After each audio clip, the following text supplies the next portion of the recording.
23টা দিন হৈছে। ন্যায় প্ৰক্ৰিয়াটো এইটো অকণমান অতি খৰতকীয়াভাৱে কৰিবলৈ গ'লেও খেলিমেলি হ'ব। গতিকে এটা নিৰ্দিষ্ট প্ৰক্ৰিয়া আছে। ন্যায়ালয়ত যিহেতুকে বস্তুটো যাবৰ হৈছে, এটা এতিয়া ইনভেষ্টিগেশ্যন পৰ্যায়ত আছে। ইনভেষ্টিগেশ্যনৰ কাৰণে সামূহিক যিখিনি কাম কৰিব লাগে সেইখিনি কৰিবই লাগিব। তাৰ কিন্তু বেছি দীঘলীয়া যাতে নহয়, আমাৰ পৰিয়ালৰ পৰা আমি এইটো আশা কৰোঁ। ই যাতে অতি দীঘলীয়া হৈ নপৰে আৰু যাতে এইটো অন্যান্য হেৰিত মেৰপাছত নোসোমায়। আৰু এটা প্লেইন ৰাখিবলৈ পাৰিলে আমি ভাল হ'ব বুলি ভাবোঁ।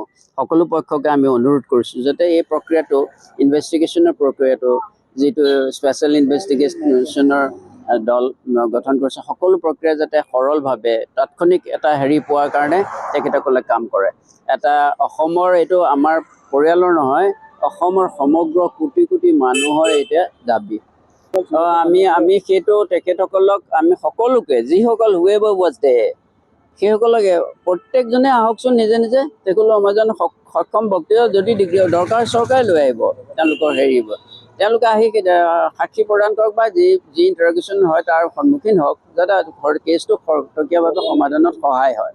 এইটো আমাৰ এটা এপিল, হাম্বল এপিল।